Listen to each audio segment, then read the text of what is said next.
Sir నేను ఇలా Saudi Arabia డెజర్ట్లో struck అయిపోయాను కదా సార్. నేను లోకేష్ గారికి రిక్వెస్ట్ పెట్టిన తర్వాత ఆయన చాలా ఫాస్ట్గా రియాక్ట్ అయ్యారు సార్. రియాక్ట్ అయిన వెంటనే ఇక్కడ డాక్టర్ వేమూరి గారికి ఆదేశాలు ఇచ్చారంట సార్.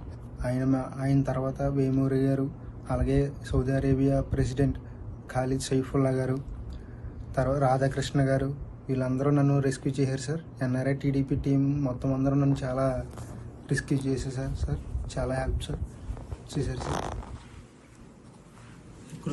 చాలా ఆ సాయం నేను ఎప్పటికీ మర్చిపోలేను సార్. లోకేష్ గారికి చాలా థ్యాంక్స్ అండి. ఇది ఈ జన్మకు మర్చిపోలేను సార్. అలాగే ఎన్ఆర్ఐ టీడీపీని ఎవరిని మర్చిపోలేను sir. Special thanks to Lokesh గారు, నారా లోకేష్ గారు అండ్ ఖాలిద్ సైఫుల్లా గారు, అలాగే డాక్టర్ వేమూరి గారు, అలాగే రాధాకృష్ణ గారు. చాలా థ్యాంక్ యూ సార్. జై టీడీపీ, జై ఎన్ఆర్ఐ టీడీపీ. జై ఎన్ఆర్ఐ టీడీపీ.